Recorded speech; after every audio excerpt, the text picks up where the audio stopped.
The first time I came to Nauvoo was 10 years ago with my family. We had rented an RV and decided to travel across country to see all the church history sites.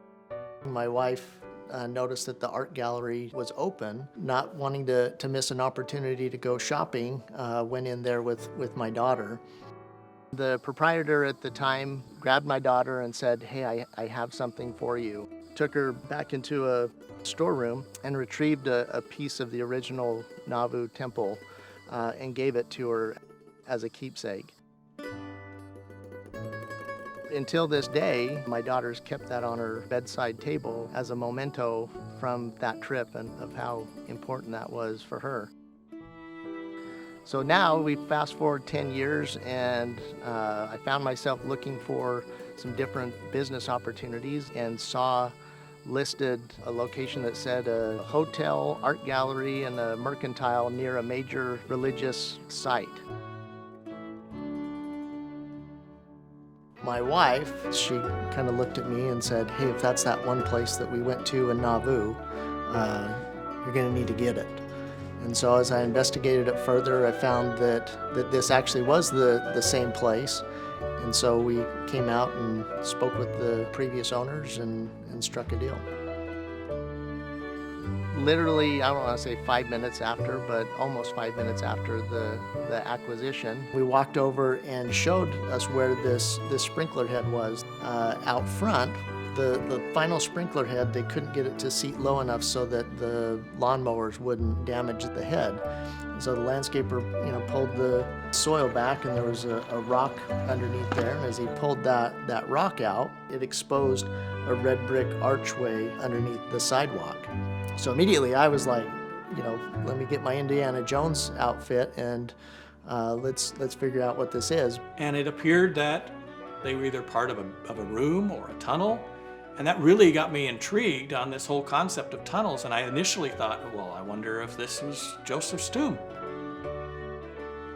At the time, we have William Weeks' drawings, and we have a couple of comments made by people like Alpheus Cutler saying that they go by and see Joseph, and he's sitting at his tomb that's under construction and watching the building of the temple. So it gives us some ideas of its proximity. As I've done some research and studying on that topic, which is actually a topic I had no idea even existed, it is amazing how important the idea of the tomb relates back to church history and the martyrdom and what happened post-martyrdom. So to me, it's kind of an integral piece of history that almost nobody knew about. So whether it was built as part of the temple structure itself, whether it was across the street, we're going to speculate on that for a while. Maybe your film will come up with the answer. From the time I first arrived in Nauvoo, I met people that had great stories about the tunnels, people that wanted to show me their wine cellars.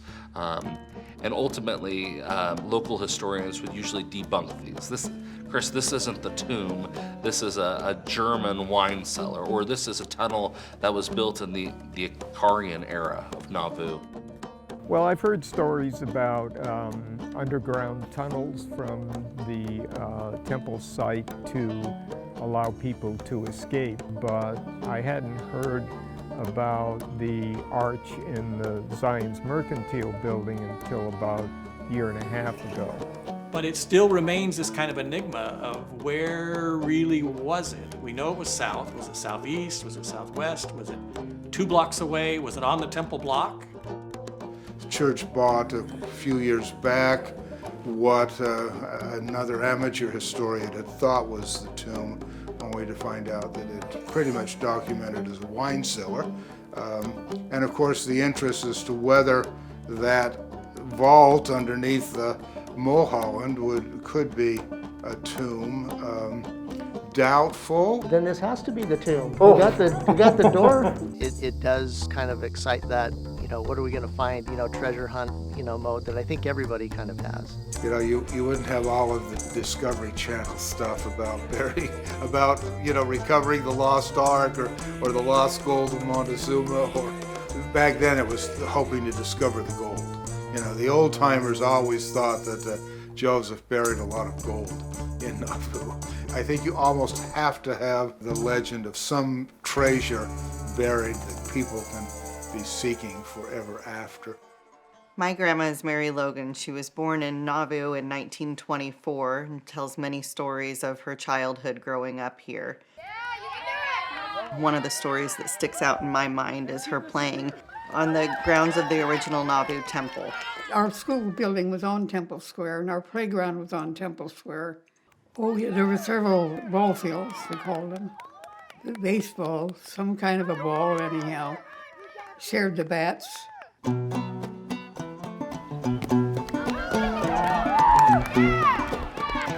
can do it!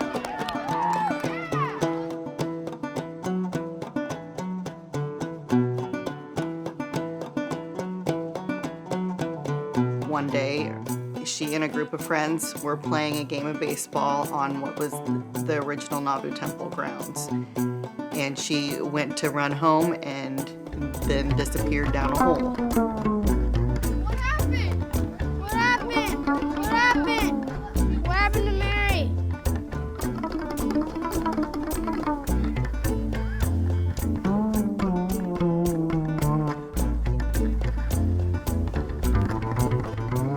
I can't really remember very much, except that I was down,